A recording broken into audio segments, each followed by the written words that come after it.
എന്നാൽ അള്ളാഹുവിന്റെ പരിശുദ്ധമായ ഖുർആൻ എടുത്തു നോക്ക്, ഒരു പെണ്ണിന്റെ ചരിത്രം അള്ളാഹ് ഖുർആനിൽ പറയുന്നുണ്ട്.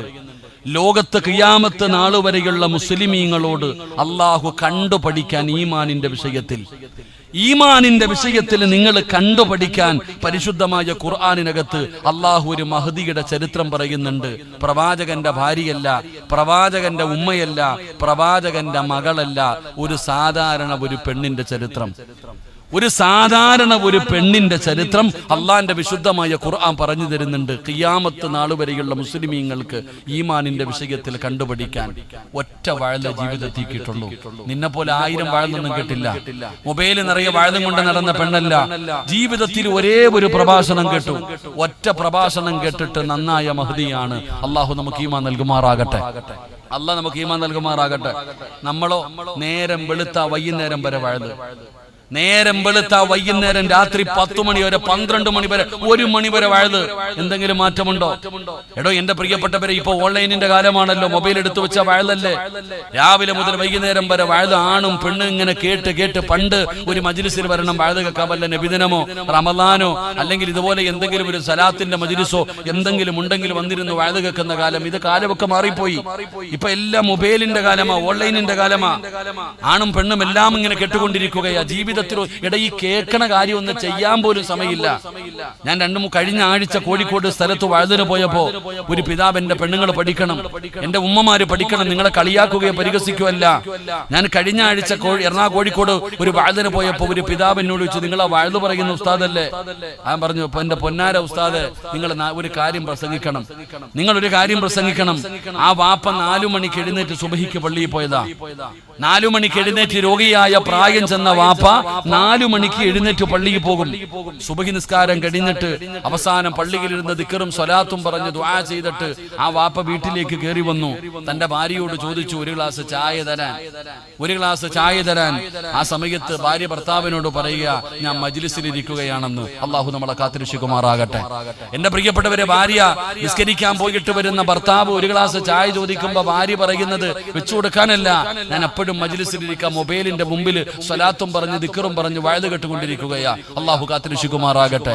എന്ത് സ്വർഗമാ പെങ്ങളെ, എന്ത് സ്വർഗമാ പെങ്ങളെ നിങ്ങൾക്ക് കിട്ടുക. നിന്റെ ഭർത്താവിന്റെ പൊരുത്തമുണ്ടെങ്കിലേ നിനക്ക് സ്വർഗത്തിൽ പോകാൻ പറ്റൂ. വഴുത് കെട്ടു എന്ന് പറഞ്ഞ് സ്വർഗത്തിൽ പോകാൻ പറ്റൂല. എന്റെ പ്രിയപ്പെട്ടവരെ, മനസ്സിലാക്കേണ്ടത് എവിടെയാ? ഭർത്താക്കന്മാരെ പോലും പലതും മറന്നു പോകുന്നു.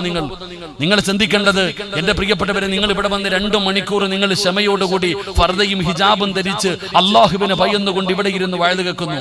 എന്നാ രാവിലെ മൊബൈൽ ഓണാക്കി വെച്ച് അടുക്കളയിൽ കൊണ്ട് ചാരി വെച്ചിട്ട് തലയിൽ പോലും തുണികിടാതെ നീ കറിയും ചോറും വെച്ചുകൊണ്ട് നടക്കുകയാ. എന്ത് ബഹുമാനമാണ് നീ കൊടുക്കുന്നത്? അതിലൂടെ നീ എവിടെ നരകത്തിലേക്ക് പോകത്തേയുള്ളൂ. അല്ലാഹു ഉമ്മത്തിനെ കാത്തിരക്ഷിക്കുമാറാകട്ടെ. എന്റെ പ്രിയപ്പെട്ട സഹോദരങ്ങളെ, ഞാൻ പറഞ്ഞു വന്നത്, ഒരാളുടെ ഹൃദയത്തിനകത്ത് ഈമാൻ കേറിയാൽ പിന്നെ അവൻ ആരെയും ഭയപ്പെടൂല, അവൻ ആരെയും പേടിയില്ല. അവൻ അറിയാം, എന്റെ പടച്ച റബ്ബ് എന്നെ കൈവിടൂല, എന്നെ സഹായിക്കുമെന്നുള്ള ഉറച്ച ഒരു വിശ്വാസം അല്ലാഹുവിന് മതി. ഏത് പ്രതിസന്ധി വന്നാലും അല്ലാഹു മതി. എന്റെ പ്രിയപ്പെട്ടവരെ, ആ ഉറച്ച ഒരു വിശ്വാസം ഉണ്ടാവുകയാണ്. അല്ലാഹുവിന്റെ പരിശുദ്ധമായ ഖുർആൻ പറയുകയാ. അതുകൊണ്ട് ഈ സദസ്സിലിരിക്കുന്നവരോട് പറയുകയാണ്, ഭയപ്പെടല്ലേ മുസ്ലിമേ, ഭയപ്പെടല്ലേ മുസ്ലിമേ. എന്തിനാ നീ ഭയപ്പെടുന്നത്? എന്തിനാ നീ പേടിക്കുന്നത്? പലരും പടച്ചവനെ ഭയന്ന് വിറച്ചുകൊണ്ട് നടക്കുകയാണ്. എന്റെ പ്രിയപ്പെട്ടവരോട് ചോദിക്കട്ടെ, അല്ലാഹുവിന്റെ വിശുദ്ധമായ ഖുർആൻ ചോദിക്കുകയാ, നീ എന്തേ വിചാരിച്ചത് സ്വർഗത്തിലേക്ക് വെറുതെ കയറി പോകാൻ പറ്റുമെന്ന് നീ കരുതിയോ? അല്ലാഹുവിന്റെ സ്വർഗത്തിലേക്ക് വെറുതെ പോകാമെന്ന് കരുതിയോ? ഇല്ല സഹോദരാ, ഇല്ല സഹോദരാ. അല്ലാഹുവിന്റെ വിശുദ്ധമായ ഖുർആൻ പറയുകയാ, ഫലമ്മായതികും മസലുല്ലദീന ഖലൂ മിൻ ഖബലികും, നിന്റെ മുൻഗാമികൾ അനുഭവിച്ച ദുഃഖങ്ങളും ദുരിതങ്ങളും പ്രയാസങ്ങളും അനുഭവിക്കാതെ അല്ലാഹുവിന്റെ സ്വർഗത്തിലേക്ക് കടന്നു പോകാൻ കഴിയില്ലെന്ന് പരിശുദ്ധമായ ഖുർആൻ പറയുമ്പോ, എന്റെ പ്രിയപ്പെട്ടവരെ, അല്ലാഹ് ആരാണെന്ന് മനസ്സിലാക്കി കഴിഞ്ഞാൽ, അല്ലാഹ് ആരാണെന്ന് മനസ്സിലാക്കി കഴിഞ്ഞാൽ പിന്നെ അല്ലാഹ് മതിയടോ, പിന്നെ അല്ലാഹ് മതിയടോ. മഹാനായ മൂസാ നബി അലൈഹിസ്സലാം, പടച്ചവനെ, അതാ മൂസാ നബിയുടെ ചരിത്രം പഠിച്ചവരാണല്ലോ. ഫിർഔനും തന്റെ അനുയായികളും മൂസാ നബിയെ പിടിക്കാൻ കടന്നു വരികയാണ്. പടച്ചവനെ, മൂസാ നബി മുന്നോട്ട് നോക്കുമ്പോൾ ചെങ്കടലാണ്, മുമ്പില് ചെങ്കടലാണ്. തിരിഞ്ഞു നോക്കുമ്പോ പടച്ചവനെ, ഫിർഔൻ ഫിർഔനും തന്റെ പട്ടാളവും അതാ മൂസാ നബിയെ കൊണ്ട് വിശ്വസിച്ച് വരെയും പിടിക്കാ കടന്നു വരികയാ. പടച്ചവനെ അതാ ശത്രുക്കള് പുറകില്, മുമ്പില് ചെങ്കടല്. എല്ലാവരും പറഞ്ഞു മൂസാ നബി അലൈഹിസ്സലാമിനോട് പറഞ്ഞു എല്ലാം അവസാനിച്ചെന്ന്. ആ സമയത്താണ് പടച്ചവനെ ഖുർആൻ പറയുകയാ, വഖാല മൂസാ യാ ഖൗമി ഇൻ കുന്തും ആമൻതും ബില്ലാഹ്. എന്റെ പ്രിയപ്പെട്ടവരെ, അല്ലാഹുവിന്റെ പരിശുദ്ധമായ ഖുർആൻ പറയുന്ന മൂസാ നബി അലൈഹിസ്സലാമിനോട് തന്റെ ജനത പറയുകയാ എല്ലാം കഴിഞ്ഞെന്ന്, എല്ലാം അവസാനിച്ചെന്ന്. പടച്ചവനെ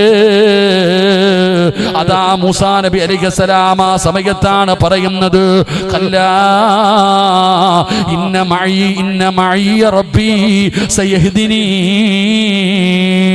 അല്ലാഹുവിന്റെ വിശുദ്ധമായ ഖുർആൻ പറയുകയാ, മൂസാ നബി പറഞ്ഞത് പടച്ച റബ്ബന്റെ കൂടെയുണ്ടല്ലോ. അല്ലാഹു ഒരു വഴി കാണിച്ചു തരും. പടച്ചവൻ നമ്മളെ സഹായിക്കും.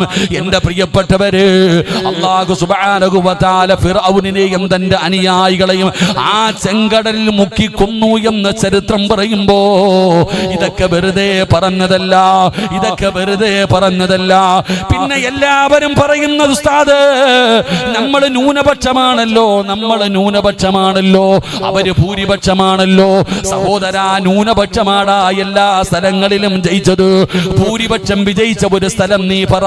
ബദർ നോക്ക്, ഉഹദ് നോക്ക്, ഹന്തക്ക് നോക്ക്, ഖൈബർ നോക്ക്, ഇസ്ലാമിന്റെ ഏത് യുദ്ധമെടുത്ത് നോക്ക്. എല്ലാ സ്ഥലങ്ങളിലും വിജയിച്ചത് ഭൂരിപക്ഷമല്ല, ന്യൂനപക്ഷമാ സഹോദരാ.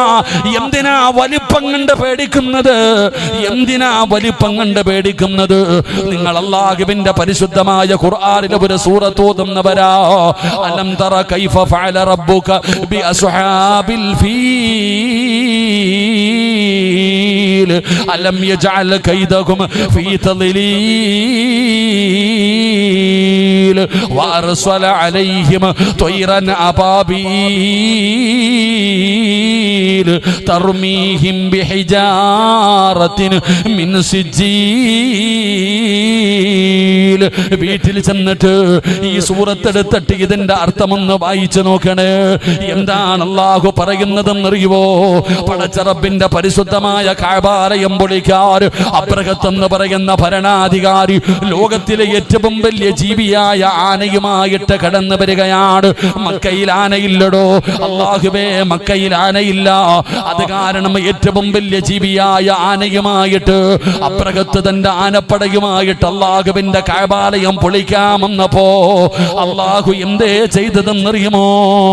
അതാ ചെറിയ കുരുവിയെ പോലെയുള്ള കിളിയുണ്ടല്ലോ, ആ ഏറ്റവും ചെറിയ കിളിയെ കൊണ്ടാണ് അല്ലാഹു സുബ്ഹാനഹു വ തആല അബ്രഹത്തിന്റെ ആനപ്പടയെ തകർത്ത് കളഞ്ഞതെന്ന് പരിശുദ്ധമായ ഖുർആൻ പറയുകയാ. അതുകൊണ്ട് വലിപ്പം കണ്ട് പേടിക്കരുത് എന്റെ പ്രിയപ്പെട്ട മുസ്ലിമേ. ഏത് പ്രതിസന്ധിയിലും അല്ലാഹു നമ്മുടെ കൂടെയുണ്ടടോ. എന്തിനാ ഭയപ്പെടുന്നത്? അതുകൊണ്ട് എന്റെ പ്രിയപ്പെട്ടവരോട് പറയുകയാ, നിനക്ക് നിന്റെ വലുപ്പമറിയില്ല. ഒരു മുസ്ലിമിന് തന്റെ വിലയറിയില്ല, അവന്റെ വലുപ്പമറിയില്ല. എന്റെ പ്രിയപ്പെട്ടവരെ, മഹാനായ ആദരവായ പ്രവാചകൻ നബി മുഹമ്മദ് മുസ്തഫ സല്ലല്ലാഹു അലൈഹി വസല്ലമ തങ്ങള് പടച്ചവനെ നബി തങ്ങളുടെ ചരിത്രം വായിച്ചവരാണല്ലോ. മക്കയിൽ നിന്ന് മദീനയിലേക്ക് ഹിജറ പോകാൻ അല്ലാഹുവിന്റെ പ്രവാചകൻ അവിടെ നിന്ന് തീരുമാനിച്ചപ്പോ സുബ്ഹാനല്ലാഹ്, അതാ ഇബ്ലീസ് ചെന്ന് പറഞ്ഞു കൊടുക്കുകയാ. യഥാ ശത്രുക്കൾ മുഴുവനും ഒരുമിച്ച് കൂടുകയാണ്. എന്തിന് നബി തങ്ങളെ കൊല്ലാൻ? അല്ലാഹുവിന്റെ പ്രവാചകനെ കൊല്ലാൻ കിട്ടുന്ന അവസാനത്തെ അവസരമാണ്. ഇനി ഒരിക്കലും കിട്ടില്ല. കൊല്ലണമെങ്കിൽ നബി തങ്ങളെ ഇന്ന് കൊന്നുകൊള്ളണം. അങ്ങനെ യോദ്ധാക്കൾ മുഴുവനും നബി തങ്ങളുടെ വീട് വളർന്നിരിക്കുകയാ. അല്ലാഹുവിന്റെ പ്രവാചകൻ സല്ലല്ലാഹു അലൈഹി വസല്ലമ തങ്ങളെ കൊല്ലാൻ ഒരു പിടിച്ച വാളുമായി ശത്രുക്കൾ മുഴുവനും വീട് വളർന്നിരിക്കുകയാണ്. ആ സമയത്താണ് അല്ലാഹുവിന്റെ പ്രവാചകൻ അലിയാര് തങ്ങളോട് ചോദിച്ചു, അലിയേ, ഞാൻ കടന്നിരുന്ന സ്ഥലത്ത് നീ കടക്കുമോ അലിയേ? ഞാൻ കടക്കാൻ നബിയേ. അലിയാര് തങ്ങൾ സമ്മതിക്കുകയാണ്. അല്ലാഹുവിന്റെ പ്രവാചകൻ സ്വല്ലല്ലാഹു അലൈഹി വസല്ലമ തങ്ങള് യാത്രയ്ക്ക് വേണ്ടി തയ്യാറാകുമ്പോ അതാ വരുന്നു മുഖറബുൽ അംലാക്ക് മലക്ക് ജിബ്രീൽ അലൈഹിസ്സലാം കടന്നു വരികയാണ്. അല്ലാഹുവിന്റെ പ്രവാചകന്റെ മുമ്പില് ജിബ്രീൽ വന്നിട്ട് പറയുന്നു, നബിയേ, യാ റസൂലല്ലാഹ്, അല്ലാഹുവിന്റെ പ്രവാചകരെ, യാത്രയ്ക്ക് വേണ്ടി ഇറങ്ങുന്നതിന് മുമ്പ് ഒരു പിടി മണ്ണ് വാരണേ നബിയേ, ഒരു പിടി മണ്ണ് വാരണേ നബിയേ. ഒരു പിടി മണ്ണ് വാരിയിട്ട് വജഅൽനാ മിൻ ബൈനി ഐദീഹിം സദ്ദാ വമിൻ ഖൽഫിഹിം സദ്ദാ. നമ്മളൊക്കെ സൂറത്ത് യാസീനിൽ ഓതുന്ന ആയത്താണല്ലോ, സൂറത്ത് യാസീനിൽ ഓതുന്ന ആയത്താണല്ലോ. അല്ലാഹുവിന്റെ പ്രവാചകനോട് പറഞ്ഞു, നബിയേ, ഈ ആയത്ത് ഓതണം നബിയേ. ഒരു പിടി മണ്ണ് വാരിയിട്ട് ഈ ആയത്ത് ഓതിയിട്ട് വാതിൽ തുറന്നിട്ട് നാലു ഭാഗത്തേക്കും വലിച്ചെറിഞ്ഞിട്ട് അവരുടെ കണ്ണിന്റെ മുമ്പിലൂടെ ഇറങ്ങിപ്പോ നബിയേ. എന്റെ പ്രിയപ്പെട്ടവരെ, അല്ലാഹുവിന്റെ പ്രവാചകൻ സ്വല്ലല്ലാഹു അലൈഹി വസല്ലമ തങ്ങള് യാത്രയ്ക്ക് വേണ്ടി ഇറങ്ങുമ്പോ ഒരു പിടി മണ്ണ് വാരി സൂറത്തു യാസീനിലെ ആയത്തോതി. അല്ലാഹുവിന്റെ പ്രവാചകൻ സല്ലല്ലാഹു അലൈഹി വസല്ലമ തങ്ങളുടെ വീട് മുഴുവനും ശത്രുക്കൾ വളഞ്ഞു നിൽക്കുക നബിതങ്ങളെ കൊല്ലാൻ. ആ സമയത്താണ് നബിതങ്ങൾ ഒരു പിടി മണ്ണ് വാരി ഖുർആനിലെ ഒരായത്ത് ഊതിയിട്ട് വാതിൽ തുറന്നു നാലു ഭാഗത്തേക്കും ഇട്ടിട്ട് ആ ശത്രുക്കളുടെ മുമ്പിലൂടെ നബിതങ്ങൾ ഇറങ്ങി നടന്നുപോയി എന്ന് എൻ്റെ പ്രിയപ്പെട്ടവരെ ചരിത്രം പഠിപ്പിക്കുകയാ. അള്ളാഹു നമുക്ക് ഈമാൻ നൽകുമാറാകട്ടെ. ഒരു മുസ്ലിമിന് ആയുധമൊന്നും വേണ്ട, അവൻ ആയുധമൊന്നും വേണ്ട, അവൻ്റെ കാൽ ചുവട്ടിൽ കിടക്കുന്ന ഒരു പിടി മണ്ണിന് പോലും മഹത്വമുണ്ട്. അള്ളാഹു നമുക്ക് ഈമാൻ നൽകുമാറാകട്ടെ. ബദറിന്റെ രണാങ്കണത്തിലേക്ക് യുദ്ധത്തിന് പോകുമ്പോൾ ഒരു സ്വഹാബി നബിതങ്ങളോട് വന്നു പറഞ്ഞു, നബിയെ, എനിക്ക് ആയുധമൊന്നുമില്ല നബിയെ, ഞാൻ രണാങ്കണത്തിലേക്ക് പോകുകയാ, വാളോ പരിചയോ കുന്തമോ എനിക്കൊന്നുമില്ല നബിയെ. അള്ളാഹുവിന്റെ പ്രവാചകൻ സ്വല്ലല്ലാഹു അലൈഹി വസല്ലമ തങ്ങള് താഴെ കിടന്ന ഈന്തപ്പന മരത്തിന്റെ മടലെടുത്ത് കയ്യിൽ കൊടുത്തിട്ട് പറഞ്ഞു, യുദ്ധത്തിന് പോകാൻ. അത് മതിയായിരുന്നടോ. അള്ളാഹു നമുക്ക് ഈമാൻ നൽകി അനുഗ്രഹിക്കുമാറാകട്ടെ. അതുകൊണ്ട് ഏതെങ്കിലും ഒരു മനുഷ്യൻ തവക്കൽതു അലല്ലാഹ് എന്ന് പറഞ്ഞാൽ അവൻ അള്ളാഹു കൊടുക്കുന്ന രണ്ടാമത്തെ പ്രതിഫലം അവൻ അല്ല മതി. ഏത് വിഷയത്തിലും അവൻ അല്ല മതി. അവൻ അറിയാം എൻ്റെ റബ്ബെനിക്കൊരു വഴി കാണിച്ചു തരുമെന്ന്. അള്ളാഹു നമുക്ക് ഈമാൻ നൽകുമാറാകട്ടെ. അള്ളാഹു നമുക്ക് ഈമാൻ നൽകുമാറാകട്ടെ. ഉറക്കപ്പർ അള്ളാഹു നമുക്ക് ഈമാൻ നൽകുമാറാകട്ടെ. എൻ്റെ പ്രിയപ്പെട്ട സഹോദരങ്ങളെ, 3 അള്ളാഹുവിൻ്റെ പരിശുദ്ധമായ ഖുർആൻ പറയുകയാണ്. അള്ളാന്റെ പരിശുദ്ധമായ ഖുർആൻ പറയുകയാ, മൂന്നാമത്തെ പ്രതിഫലം എന്തെന്നറിയുമോ? എന്റെ പ്രിയപ്പെട്ടവരെ, അള്ളാഹുവിന്റെ പരിശുദ്ധമായ ഖുർആൻ മഹാനായ ആദരവായ പ്രവാചകൻ നബി മുഹമ്മദ് മുസ്തഫ, ആദരമായ പ്രവാചകൻ നബി മുഹമ്മദ് മുസ്തഫ സ്വല്ലല്ലാഹു അലൈഹി വസല്ലമ തങ്ങൾ പറയുകയാണ്, തവക്കൽതു അലല്ലാഹ് എന്നൊരു മനുഷ്യന് പറഞ്ഞ അവന് കിട്ടുന്ന മൂന്നാമത്തെ പ്രതിഫലം അവന്റെ ഉപജീവനത്തിൽ അല്ലാഹു ബർക്കത്ത് ചെയ്യുമെന്ന് നബി മുഹമ്മദ് മുസ്തഫ സ്വല്ലല്ലാഹു അലൈഹി വസല്ലമ തങ്ങൾ പറയുകയാണ്. അവന്റെ ഭക്ഷണമുണ്ടല്ലോ, അവന്റെ ജീവിതമാർഗമുണ്ടല്ലോ, അതിനകത്ത് അല്ലാഹു ബർക്കത്ത് ചെയ്യുകയാണ്. നിങ്ങളുടെ കടലിൽ പോയി മീൻ പിടിക്കുന്നവരല്ലേ എന്റെ പ്രിയപ്പെട്ടവരെ, നിങ്ങൾ ബോട്ടിലാകട്ടെ വള്ളത്തിലാകട്ടെ, നിങ്ങൾ കടലിലേക്ക് ചെല്ലുമ്പോ അതാ പടച്ചവനെ, ഈ കരയിൽ നിന്നല്ലേ കിളികളെ പറന്ന് കടലിലേക്ക് വരുന്നത്. അതിന്റെ അന്നം തേടിയിട്ട് ഒട്ടിയ വയറുമായത് കടന്നു വരുന്നു. അതാ ആവശ്യമുള്ള ഭക്ഷണങ്ങൾ കടിച്ചിട്ട് വയറ് നിറച്ചിട്ട് തന്റെ മക്കൾക്കുള്ള ഭക്ഷണവുമായത് തിരിച്ചു വരുന്നത് നീ കാണുന്നവനല്ലേ എന്റെ പ്രിയപ്പെട്ടവരെ. അല്ലാഹു നിന്റെ ഉപജീവനത്തിൽ ബർക്കത്ത് നൽകുമെന്ന് നബി മുഹമ്മദ് മുസ്തഫ സ്വല്ലല്ലാഹു അലൈഹി വസല്ലമ തങ്ങൾ പറയുമ്പോൾ പടച്ചവനെ നമുക്കാ ബോധമില്ലടോ, നമുക്കാ ചിന്തയില്ലടോ. എല്ലാവരും ഇങ്ങനെ നടക്കുകയാണ്. ഇന്ന് ജനങ്ങൾ പറയുന്ന ഒരു കാരണം എന്തെന്നറിയുമോ? എല്ലാവർക്കും വേണ്ടത് പണമാണ്, എല്ലാവർക്കും വേണ്ടത് പണമാണ്, എല്ലാവർക്കും പണം മതിയടോ. ആണാകട്ടെ പെണ്ണാകട്ടെ പ്രായമുള്ളവരാകട്ടെ കൊച്ചുകുട്ടികളാകട്ടെ എല്ലാവരും പറയുന്നത് പണമുണ്ടെങ്കിലേ ജീവിക്കാൻ പറ്റൂ. അതിനല്ലേ രാപ്പകലുകൾ കടന്ന് കഷ്ടപ്പെടുന്നത്, ഉറക്കമൊഴിയുന്നത്, രാവും പകലും കടന്ന് കഷ്ടപ്പെടുകയാ. എല്ലാവർക്കും പടച്ചവനെ ഭക്ഷണം വേണം, ജീവിക്കണം, പണം വേണം. ഈ ചിന്തയാണ്. ഹറാമും ഹലാലും നോക്കാറില്ല, വളഞ്ഞ വഴിയിലൂടെ സമ്പാദിക്കുകയാണ്. അല്ലാഹുവുണ്ടെന്നുള്ള ബോധമില്ലല്ലോ. എൻ്റെ പ്രിയപ്പെട്ട സഹോദരാ, നിങ്ങൾക്ക് ഞാനൊരു മനോഹരമായ ഒരു ചരിത്രം പറഞ്ഞു തരാ. അല്ലാഹ് ആരാണെന്ന് പഠിക്കാൻ, അല്ലാഹ് ആരാണെന്ന് പഠിക്കാൻ എൻ്റെ പ്രിയപ്പെട്ടവരെ, മഹാനായ ഖാതിമുൽ അസം റളിയല്ലാഹു തആല അൻഹു, ഖാതിമുൽ അസം റളിയല്ലാഹു തആല അൻഹുവിന്റെ ചരിത്രം അറിയുമോ? പടച്ചവനെ ഭാര്യയും മക്കളുമായി വലിയ ഒരു കുടുംബമായിരുന്നു. ഖാതിമുൽ അസം തങ്ങൾക്ക് വലിയ ഒരു കുടുംബമായിരുന്നു. അങ്ങനെ ഖാതിമുൽ അസം തങ്ങൾ വീട്ടിലിരിക്കുമ്പോ അതാ കുടുംബത്തിൽപ്പെട്ട ചിലര് കടന്നു വരികയാണ്. തങ്ങളെ, ഞങ്ങൾ ഈ കൊല്ലം ഹജ്ജിന് പോകാൻ തീരുമാനിക്കുകയാ, ഈ വർഷം ഞങ്ങൾ ഹജ്ജിന് പോകാൻ തീരുമാനിക്കുകയാ. അവര് പടച്ചവനെ വന്ന് ദുആ ചെയ്യാ പറയുകയാണ്. ഖാതിമുൽ അസം തങ്ങൾക്ക് ആഗ്രഹമുണ്ട് ഹജ്ജിന് പോകാൻ, ഖാതിമുൽ അസം തങ്ങൾക്ക് ആഗ്രഹമുണ്ട് ഹജ്ജിന് പോകാൻ. പടച്ചവനെ തന്റെ കുടുംബക്കാരോട്, തന്റെ ഭാര്യ സന്താനങ്ങളോട് ഖാതിമുൽ അസം തങ്ങൾ ഹജ്ജിന് പോകാനുള്ള കാര്യം പറയുമ്പോ കുടുംബം ചോദിക്കുന്നു, തങ്ങളെ ഹജ്ജിന് പോകാനുള്ള ഏകദേശ പൈസയൊക്കെ ഉണ്ട്, പക്ഷേ നിങ്ങൾ പോയി കഴിഞ്ഞ ഞങ്ങളുടെ കാര്യം ആരാണ് നോക്കുന്നത്, ഞങ്ങളുടെ കാര്യം ആരാണ് നോക്കുന്നത്? പടച്ചവനെ, ഞങ്ങൾക്ക് ഭക്ഷണം വേണമല്ലോ, ഞങ്ങളുടെ കാര്യങ്ങളൊക്കെ നോക്കണമല്ലോ. അതുകൊണ്ട് ഭാര്യയും മക്കളും എല്ലാവരും ഹജ്ജിന് പോകുന്ന കാര്യം പറഞ്ഞപ്പോ ഭക്ഷണത്തിന്റെയും ചിലവിന്റെയും കാര്യം പറഞ്ഞ് തടസ്സം പറയുകയാ. സുബ്ഹാനല്ലാഹ്. ഖാതിമുൽ അസം റളിയല്ലാഹു തആല അൻഹുവിന്റെ ഏറ്റവും ചെറിയ മകളുണ്ടല്ലോ, ഒരു ചെറിയ മകൾ ഉണ്ടായിരുന്നു. ആ പൊന്നുമോള് പറഞ്ഞു, വാപ്പാ വാപ്പാ നിങ്ങൾ ഹജ്ജിന് പൊക്കോ വാപ്പാ, നിങ്ങളല്ലല്ലോ ഞങ്ങൾക്ക് ഭക്ഷണം തരുന്നത്, വാപ്പാ നിങ്ങളല്ല ഞങ്ങൾക്ക് ഭക്ഷണം തരുന്നത്, അല്ലാഹയല്ലേ ഭക്ഷണം തരുന്നത്, അല്ലയല്ലേ ഞങ്ങളുടെ കാര്യങ്ങൾ നോക്കുന്നത്. വാപ്പ എന്തിനാ ഹജ്ജിന് പോകൂ? ആ ചെറിയ മകള് ഉമ്മയോടും കൂടപ്പിറപ്പുകളോടും പറയുകയാ, വാപ്പയല്ല ഭക്ഷണം തരുന്നത്, അല്ലാഹുവാണ് ഭക്ഷണം തരുന്നത്. ആ പൊന്നുമോളത് പറയുന്നത് കേട്ടപ്പോ പിന്നെ ആർക്കും പറയാ മറുപടിയില്ലായിരുന്നു. അങ്ങനെ ഖാതിമുൽ അസം റളിയല്ലാഹു തആല അൻഹു ഹജ്ജിന് പോവുകയാ. പടച്ചവനെ, ദിവസങ്ങൾ കഴിഞ്ഞു, അതാ ദിവസങ്ങൾ കഴിഞ്ഞു.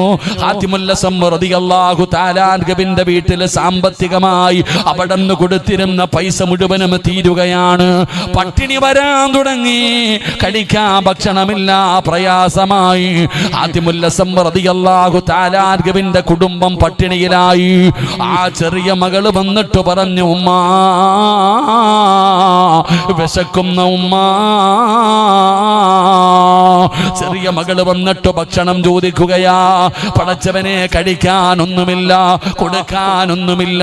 ഈ പൊന്നുമോള് കരയുന്നത് കണ്ടപ്പോ കൂടപ്പറപ്പുകൾ കളിയാക്കുകയാണ്, നീയല്ലേ പറഞ്ഞത് അല്ലാഹുവാണ് തരുന്നതെന്ന്, അല്ല ഭക്ഷണം തരുമെന്ന് നീയല്ലേ പറഞ്ഞത്? പടച്ചവനെ, എല്ലാവരും കൂടെ പറഞ്ഞു, നീയാ വാപ്പാനെ പറഞ്ഞു വിട്ടത്. എല്ലാവരും പടച്ചവനെ ആ മോളെ ഒറ്റപ്പെടുത്തുകയാണ്. ആ ചെറിയ പൊന്നുമോൾക്ക് സങ്കടമായി, ആ ചെറിയ പൊന്നുമോൾക്ക് സങ്കടമായി. ആ പൊന്നുമോൾ എന്ത് ചെയ്തെന്നറിയുമോ? അതാ പടച്ചവനോട് വിളിക്കും, അതാ പടച്ചവനോട് പടച്ചവനോട് പറയുകയാ, യാ സയ്യിദി യാ മൗലാ, പടച്ചറപ്പേ,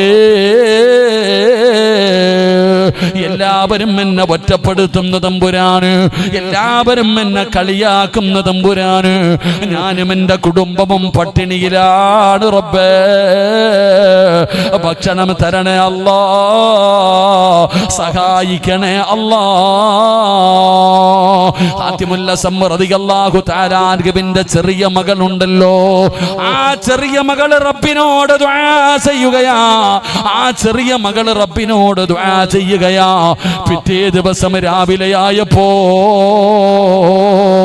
വീടിന്റെ വാതിൽ ഒരാൾ വന്ന് മുട്ടുകയാണ്.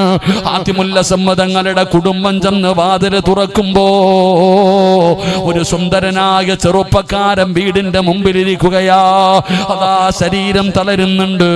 എനിക്കിത്തിരി വെള്ളം വേണേ, എനിക്കിത്തിരി വെള്ളം തരണേ. ഹാത്തിമുൽ അസ്സം തങ്ങളുടെ വീടിന്റെ മുമ്പിൽ ഒരു ചെറുപ്പക്കാരൻ വന്ന് വെള്ളം ചോദിക്കുകയാ. അല്ലാഹുവേ, ഹാത്തിമുൽ അസ്സം തങ്ങളുടെ ഭാര്യ വെള്ളം കൊടുക്കുകയാണ്. വലിയ ആഗ്രഹത്തോട് പടച്ചവനെ ആ മനുഷ്യനാ വെള്ളം കുടിക്കുകയാ.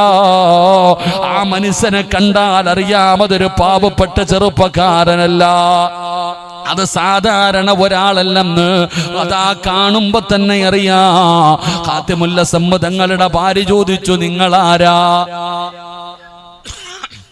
നിങ്ങളാരാ എന്ന് ചോദിക്കുമ്പോ ആ മനുഷ്യൻ പറയുന്നു, ഞാൻ ഈ രാജ്യത്തെ ഭരണാധികാരിയാ, ഞാൻ ഈ രാജ്യത്തെ ഭരണാധികാരിയാണ്. ഞാൻ എൻ്റെ പട്ടാളവുമായിട്ട് വേട്ടയ്ക്ക് പോയതാണ്. വഴിതെറ്റിയിട്ട് ഞാൻ ഒറ്റപ്പെട്ടു പോയി. ഭക്ഷണം കടിച്ചിട്ട് ദിവസങ്ങളായി. എല്ലാവരും എന്നെ തിരഞ്ഞുകൊണ്ട് നടക്കുകയാണ്. ആ രാജ്യത്തെ ഭരണാധികാരിയാണ് ഹാത്തിമുൽ അസ്സം തങ്ങളുടെ വീടിന്റെ മുമ്പിൽ വന്നിരുന്ന് വെള്ളം ചോദിക്കുന്നത്. ആ മഹ്ദി പറഞ്ഞു, സുബ്ഹാനല്ലാഹ്, ഹാത്തിമുൽ അസ്സം എന്ന ഈ മനുഷ്യന്റെ വീട്ടില്, അല്ലാഹുവേ, എന്റെ വീടിനകത്ത് ഇന്നലെ കുടിക്കാൻ ഭക്ഷണമില്ലാതെ, കുടിക്കാൻ വെള്ളമില്ലാതെ ഞാനും എൻ്റെ മക്കളും കരഞ്ഞു പടച്ചവന്. അതാ രാജ്യത്തെ ഭരണാധികാരി ഇന്നെന്റെ വീടിന്റെ മുറ്റത്ത് വന്ന് വെള്ളം ചോദിക്കുന്നു തമ്പുരാനെ. അല്ലാഹുവേ, ആ മനുഷ്യൻ ചോദിച്ചു, നിങ്ങൾ ഈ വീട്ടിലാരാ താമസിക്കുന്നത്, നിങ്ങൾ ഇതാരുടെ വീടാണ്? അപ്പോഴാണ് പറഞ്ഞത് ഹാത്തിമുൽ അസ്സം തങ്ങളുടെ വീടാണെന്ന്. സുബ്ഹാനല്ലാഹ്, പട്ടാളക്കാർ മുഴുവനും രാജാവിനെ തെരഞ്ഞു വരികയാണ്. ഹാത്തിമുൽ അസ്സം തങ്ങളുടെ വീടാണെന്നറിഞ്ഞപ്പോ, ആ വീട് പട്ടിണിയിലാണെന്നറിഞ്ഞപ്പോ, അതാ രാജാവ് തന്റെ അരയിൽ നിന്ന് സ്വർണത്തിന്റെ നാണയമെടുത്ത് വെച്ചു കൊടുക്കുകയാ. എന്നിട്ട് തന്റെ അതാ പട്ടാളക്കാരോട് പറയുകയാണ്, എന്നെ ഇഷ്ടപ്പെടുന്നവർ മുഴുവനും കയ്യിലുള്ളത് ഈ വീടിന്റെ മുമ്പിൽ വെക്കടോ. എല്ലാവരും അവരവരുടെ കയ്യിലുള്ളത് സ്വർണ്ണ നാണയം കൊണ്ടുവന്ന് വെച്ചു കൊടുക്കുകയാണ്. പടച്ചവനെ, ഒറ്റ ദിവസം കണ്ട് ആ വീടിന്റെ മുമ്പിൽ സ്വർണ്ണ നാണയങ്ങൾ നിറയുകയാണ്. പടച്ചവനെ, ആ സമയത്താണ് ഹാത്തിമുൽ അസ്സം തങ്ങളുടെ മകളിരുന്ന് കരയുകയാ. അപ്പോഴും ആ ചെറിയ മകളിരുന്ന് കരയുകയാ. രാജാവ് ചോദിച്ചു, മോളെ, എന്തിനാ നീ കരയുന്നത്? എന്തിനാ നീ കരയുന്നത്? പടച്ചവനെ, ഇനി നിനക്ക് പട്ടിണിയില്ലല്ലോ. മരിക്കുന്ന കാലം വരെ തിന്നാനുള്ള, ജീവിക്കാനുള്ള സമ്പത്ത് നിങ്ങൾക്ക് ലഭിച്ചു കഴിഞ്ഞല്ലോ. എന്തിനാണ് കരയുന്നതെന്ന് ചോദിക്കുമ്പോ ഹാത്തിമുൽ അസ്സം തങ്ങളുടെ മകള് പറഞ്ഞ മറുപടി എന്തെന്നറിയുവോ? അല്ലാഹുവിന്റെ അടിമയായ ഒരു മനുഷ്യൻ എൻ്റെ വീട്ടിൽ വന്നപ്പോ, അല്ലാഹുവിന്റെ അടിമയായ ഒരു മനുഷ്യൻ എൻ്റെ വീട്ടിൽ വന്നപ്പോ, മരിക്കുന്ന കാലം വരെ തിന്നാനുള്ള, ജീവിക്കാനുള്ള സമ്പത്ത് ഞങ്ങൾക്ക് കിട്ടിയെങ്കിൽ, അല്ലാ, നീ എങ്ങാണം ഞങ്ങളുടെ വീട്ടിൽ വന്നിരുന്നെങ്കിൽ പടച്ചവനെ, ഞങ്ങൾ എന്താകുമായിരുന്നു? എൻ്റെ പ്രിയപ്പെട്ടവരെ, ഇതാണ് അല്ലാ. ഈ വിശ്വാസമാണടോ നമുക്ക് വേണ്ടത്, ഈ വിശ്വാസമാണടോ നമുക്ക് വേണ്ടത്. അല്ല ഒരിക്കലും നമ്മളെ കൈവിടില്ല സഹോദരാ, ഒരിക്കലും പടച്ചവൻ നമ്മളെ പട്ടിണിക്കിടൂല. അല്ലാഹുവേ, നിങ്ങൾ പറയുന്നത് എന്താണ്? പലരും കടലിലേക്ക് മീൻ പിടിക്കാൻ പോകുമല്ലോ, വെറും കയ്യോടെ തിരിച്ചു വരുന്നവരുണ്ട്, വെറും കയ്യോടെ തിരിച്ചു വരുന്നവരുണ്ട്. ആ എണ്ണയുടെ കാശ് പോലും നഷ്ടമാകുന്നവരുണ്ട്. പടച്ചവനെ കടലിൽ മീനില്ലാഞ്ഞിട്ടല്ല. എന്റെ പ്രിയപ്പെട്ടവരെ, നീ പോകുന്ന സമയത്ത് പറയണം ബിസ്മില്ലാഹി തവക്കൽതു അലല്ലാഹ്. നീ പടച്ച റബ്ബിൽ പരമേൽപ്പിച്ചിട്ട് പോയാ അല്ലാഹു ഒരിക്കലും നമ്മളെ വെറും കൈയോടെ മടക്കില്ലടോ. അതുകൊണ്ട് എന്റെ പ്രിയപ്പെട്ടവരോട് പറയുകയാണ്, എന്തുകൊണ്ടാണ് പടച്ച റബ്ബ് നമ്മളെ കൈവിടുന്നതെന്നറിയുമോ? നമ്മൾ അല്ലാഹനെ മറന്നുപോയടോ. അല്ലാഹനെ നമ്മൾ മറന്നുപോയി പടച്ചവനോട് ധിക്കാരം കാണിക്കുന്നത് കൊണ്ടാണ്. ആ പടച്ച റബ്ബിനെ മറന്നുകൊണ്ട് ജീവിക്കുന്നത് കൊണ്ടാ അല്ലാഹു നമ്മളെ കൈവിടുന്നത്. പടച്ച റബ്ബേ, മരിക്കുന്ന കാലം വരെ ഒരാളുടെ മുമ്പിലും കൈനീട്ടി യാചിക്കേണ്ട അവസ്ഥ വരുത്തല്ലേ അല്ലാഹുവേ. അല്ലാഹുവേ, മരിക്കുന്ന കാലം വരെ ഒരാളുടെ മുമ്പിലും കൈനീട്ടേണ്ട അവസ്ഥ വരുത്തല്ല അല്ലാ.